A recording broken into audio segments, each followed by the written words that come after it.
Eu quero agradecer, né, ao convite da Salf. A Salf e a TAS são parceiras, então realmente agradecer o convite para fazer das conexões Salf. Bom, eu vou falar então um pouco de Bank as a Service, a revolução financeira impulsionada pela tecnologia, né? Até coloquei bem no meu lado ali tem um foguetezinho ali, eu botei ali que é impulsionar e foguete, eu acho que tem tudo a ver, né? Aí vamos falar um pouco. De forma geral, vou trazer alguns tópicos, tá, pessoal? Que eu vou falar sobre panorama, o que é Bank as a Service, como funciona, benefícios, desafios, cases de sucesso e evoluções. Vamos lá. Primeiro eu quero trazer um panorama e eu quero trazer uma abordagem interessante. Ó. Se nós olharmos essa imagem, nós vamos ver do lado esquerdo, do meu lado direito, um banco, né, tradicional, com filas, com atendimento presencial, onde não existiam computadores, não existiam uma forma de troca de mensagens mais rápidas, e tu tinha um leve teclado digital ali para se autenticar de alguma forma. Do meu lado agora, do meu lado esquerdo, em 2020, ou seja, 30 anos após essa primeira imagem, a gente vê um modelo bancário ainda com pessoas físicas dentro das instituições, claro que agora de uma forma um pouco mais informatizada. Só que aí eu trago dois cenários. Dentro desse período, nesses 30 anos de evolução, nós começamos a falar de alguns assuntos que são os desbancarizados e os analfabetos digitais.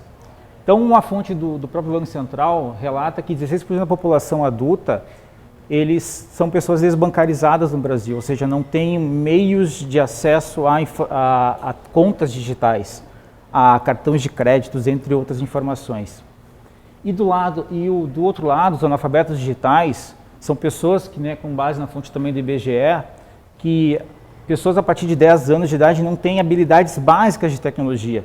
Ou seja, são novos problemas no momento atual. E o Bank as a Service traz essa possibilidade de encurtar um pouco mais esses grupos populacionais com essas carências que a gente tem no dia atual. Bom, e aí o que é realmente Bank as a Service, né? Bank as a Service, de uma forma bem reduzida, ela proporciona que tu tenha serviços financeiros a partir de APIs. APIs são interfaces de programação, onde trocas de informação são realizadas. E aí o que possibilita isso? Possibilita que a empresa ela foque realmente no seu business de negócio, ou seja, ela foque realmente no que agrega valor a ela e ela possa utilizar serviços bancários a partir dessas APIs e dessas integrações de forma mais paralela ao seu negócio, ou seja, ela consegue adicionar uma experiência de pagamento aos seus clientes de forma um pouco mais centralizada e com uma quantidade muito menor de burocracia em relação a esse tema. Então, as empresas, elas podem proporcionar que você faça meios de pagamento, possa abrir uma conta digital, você possa pedir um empréstimo, você tem as regulações, você tem a regulamentação, você tem as fintechs que também surgiram nesse cenário como um todo. Bom, e como funciona o Bank as a Service? O Bank as a Service, ele se baseia em cima de serviços a partir de APIs, ou seja, são integrações sistêmicas que se conversam, né? Ou seja, isso a partir de contratos, né? Que tu tem ambientes das APIs se comunicando. E de forma geral, ela faz alguns ciclos, né? A partir de qualquer interface que tenha conectividade com a internet, você consegue fazer uma requisição contra uma API. Essa API ela vai estar na sua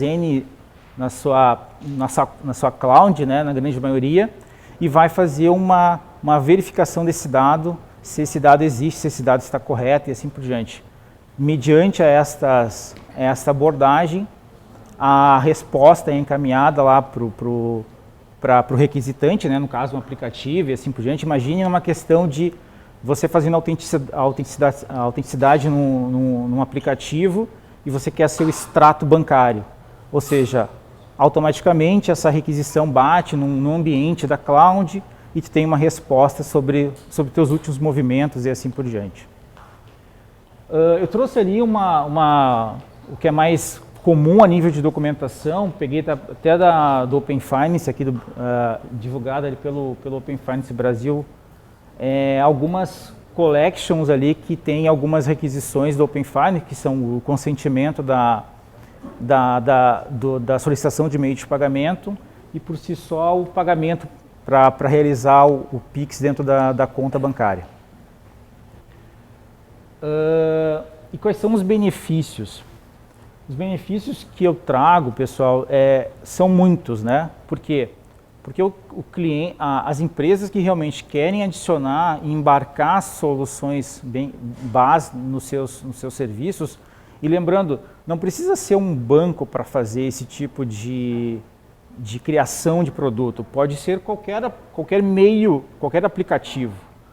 Ou seja, você pode ter um aplicativo de corrida ali, por exemplo, que para gerar uma experiência melhor para o seu usuário, para ele adquirir um produto premium, ele pode contratar esse produto e a solução, o aplicativo, ele vai criar essa experiência para o usuário, ou seja, em alguns outros momentos, a experiência do usuário era muito vinculada assim, você entrava no seu aplicativo e você era direcionado para uma outra página, um outro site para poder concretizar os pagamentos.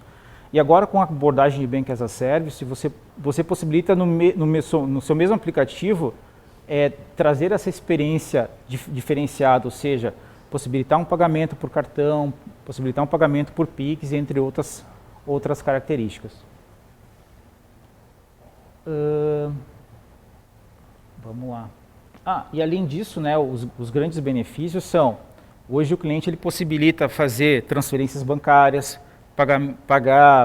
pagamento de boleto, recarga de celular, pagamentos por cartão, ou seja, hoje você tem uma gama de soluções tecnológicas e produtos financeiros cada vez mais diversificada e você pode realmente escolher o que mais se adequa ao seu produto e fazer uma solução mais atraente, mais intuitiva, mais personalizada para o seu público-alvo, né? Então eu trago isso como os grandes benefícios das soluções Bank as a Service no modelo atual. Bom, aí eu volto ao panorama que eu comentei das imagens, né? Aí eu trago assim, ó, em 90, vou falar por décadas, tá? Em 1990 se institui no Brasil, pós a Constituição em 88, a questão do sistema de pagamento brasileiro, tá? Então vou falar um pouco de história a nível de Bank as a Service.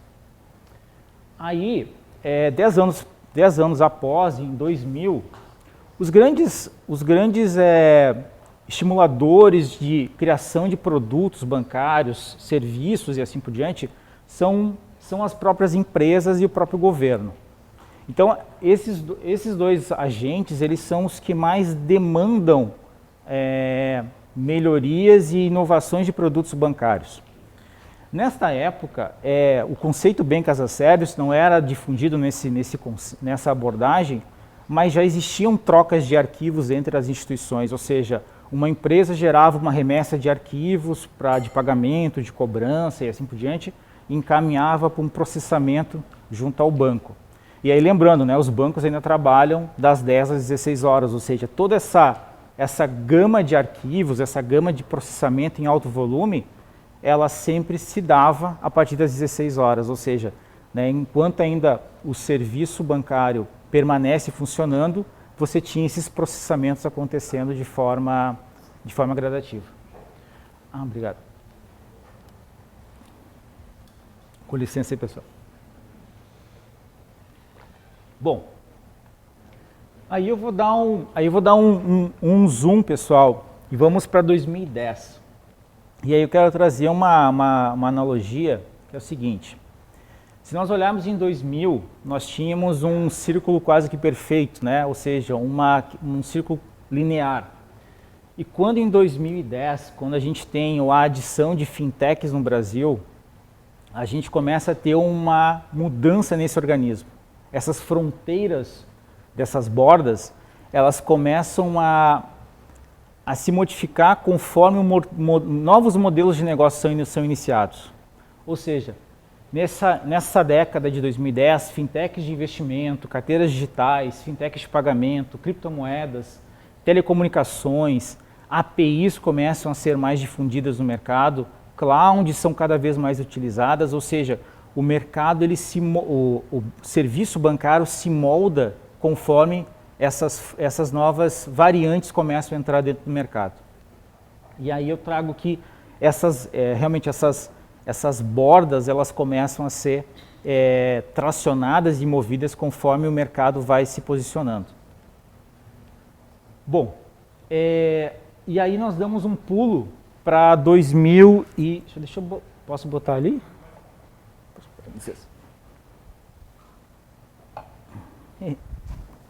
Bom, em 2020, aí nós temos uma nova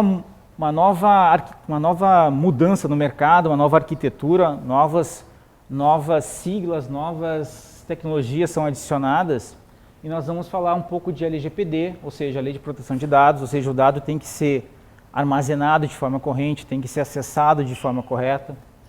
Nós vamos falar de Big Data, ou seja, grandes volumes de dados começam a fazer parte desse meio de pagamento, ou seja, Bank as a Service cada vez mais utiliza dados para potencializar as suas vendas, potencializar as suas transações e assim por diante.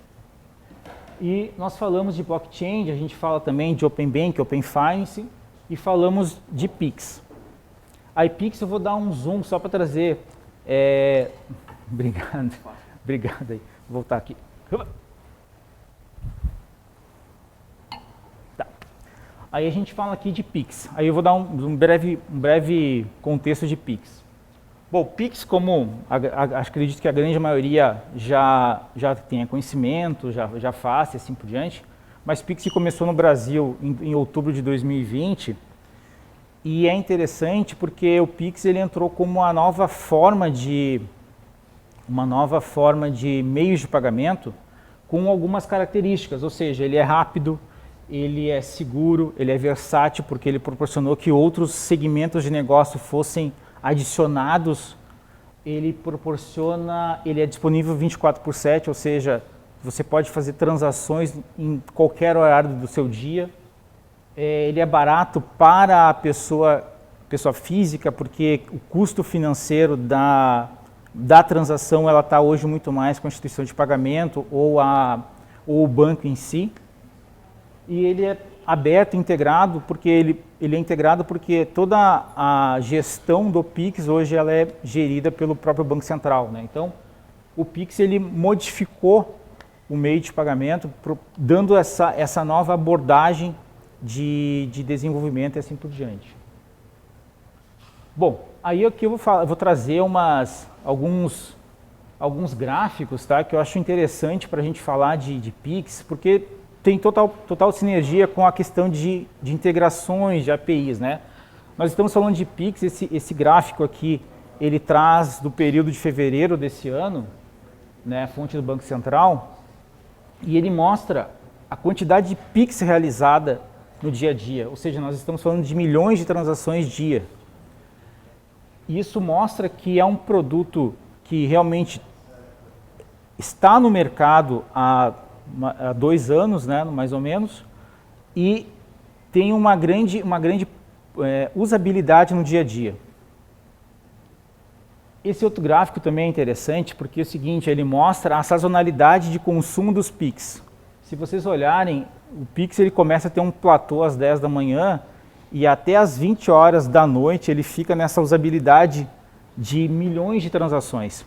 E aí é interessante que a gente consegue observar nesse gráfico que antigamente, após as 16 horas, tu não tinha mais transações financeiras a nível de TED, mas tu tinha transações de cartões, né?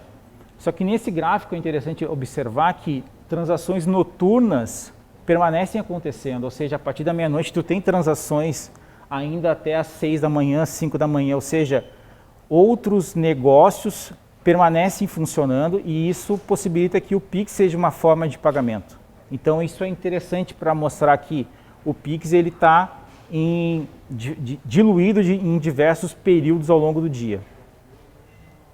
E aí aqui eu trago uma crescente do Pix, que é interessante também, que mostra a evolução do Pix, o consumo do Pix versus transações não Pix, que aí seriam transações do sistema do SPB. E aí tu consegue observar que no Pix, em janeiro desse ano, o Pix transacionou 2 milhões de transações e contra 400 mil transações de outras formas, ou seja, contra basicamente transações de TED. Ou seja, demonstra que a usabilidade do Pix é cada vez mais acentuada.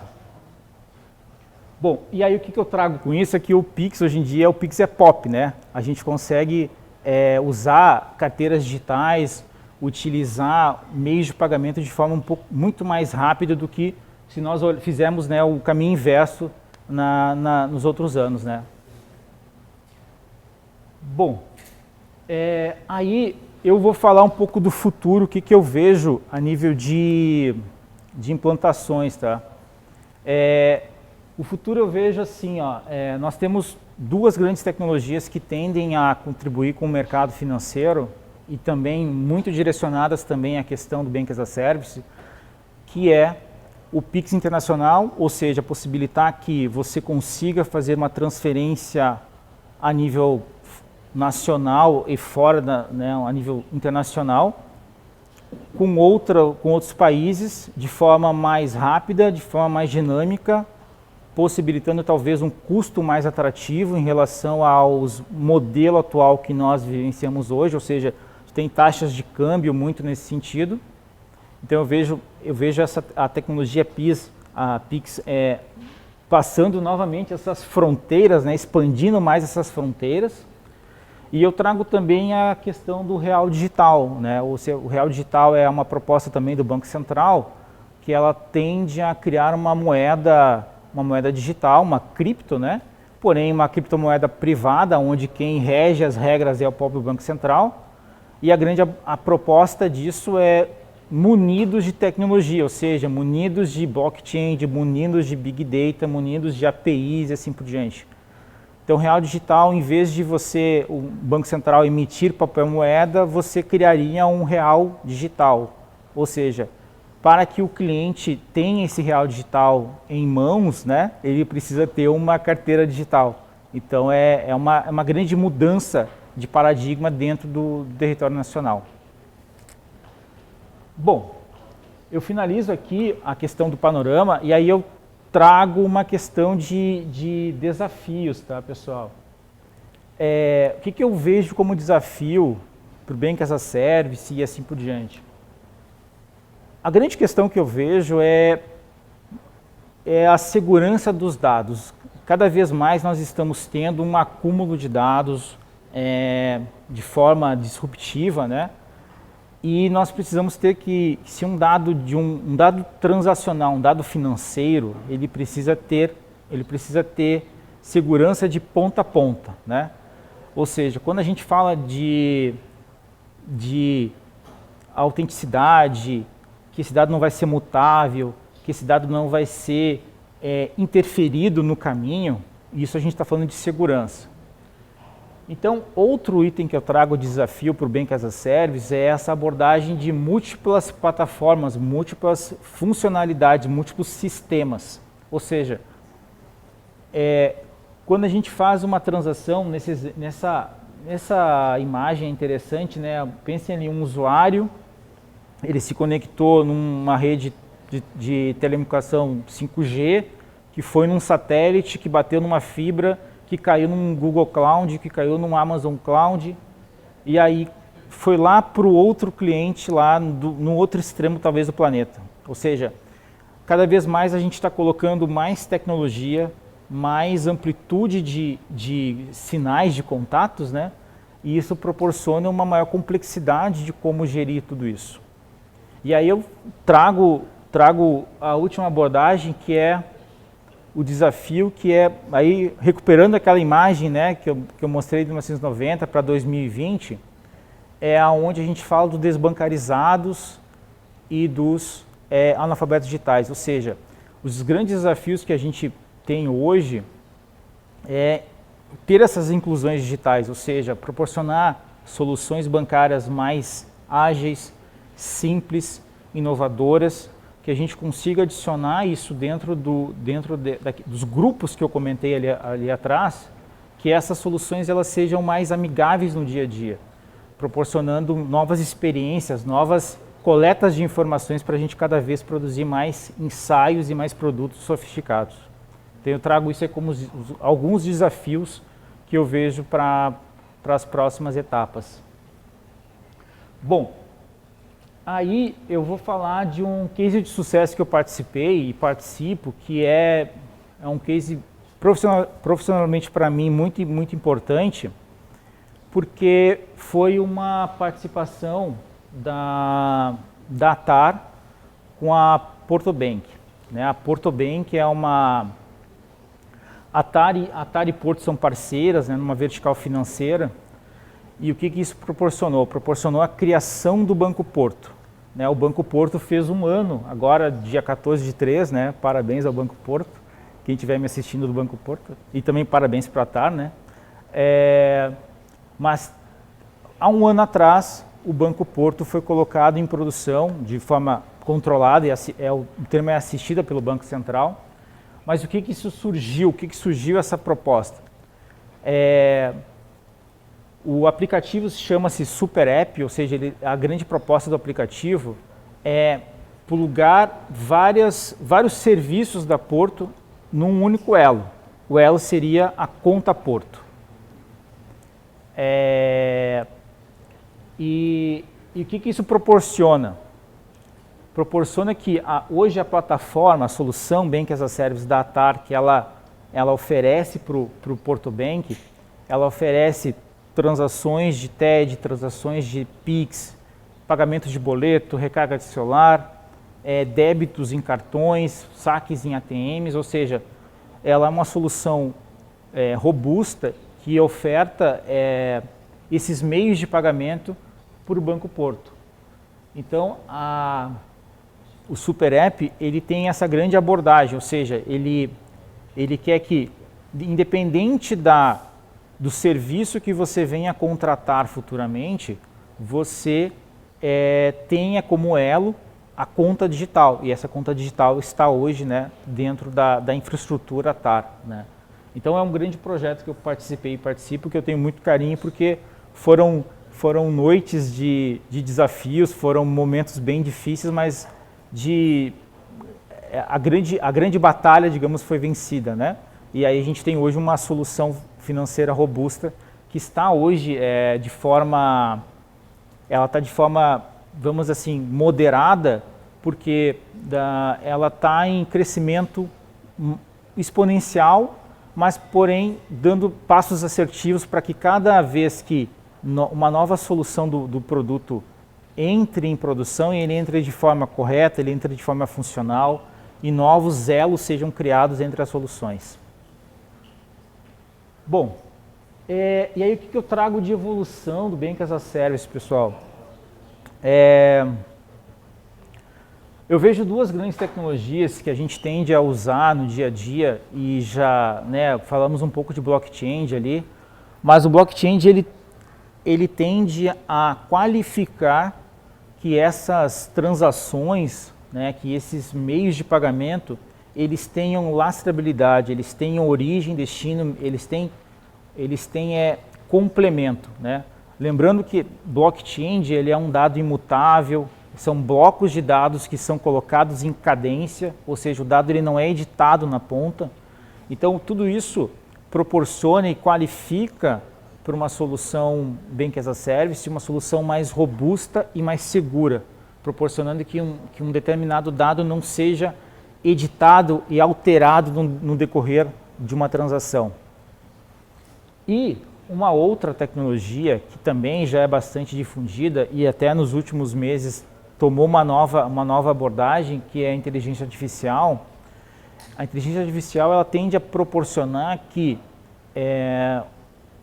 uma maior redução de custo de infraestrutura, mas eu digo na abordagem não literal de infraestrutura servidores, mas eu digo assim, A inteligência artificial ela pode possibilitar uma avaliação de risco, ela pode possibilitar uma avaliação de crédito, ela pode possibilitar numa questão de segurança, uma questão de fraude, ou seja, a gente começa a ter mais inteligência nos negócios e do qual possibilitam menos erros, menos falhas humanas, digamos assim. Então a IA, de certa forma, ela tende a contribuir no dia a dia para que essas soluções de Banking as a Service sejam mais maduras, sejam mais personalizadas e que agreguem realmente valor ao negócio, né? Que o cliente, que os clientes eles consigam, não vão perceber isso, né? Porque serão algoritmos acontecendo em back-end, mas vão proporcionar que novas experiências, novas soluções sejam criadas. Bom, eu encerro aqui, pessoal, a minha apresentação. Agradeço novamente o convite pela South, né? Tem o meu contato ali, Cristiano, tem ali para maiores conhecimentos também da TAR B2B, da Porto Seguro ali, e aí tem o meu Pix ali, se alguém quiser fazer um Pix, fiquem à vontade. Brincadeira ali, o QR Code do LinkedIn, tá? Mas podem me seguir nas redes sociais, eu estou à disposição. Valeu, pessoal.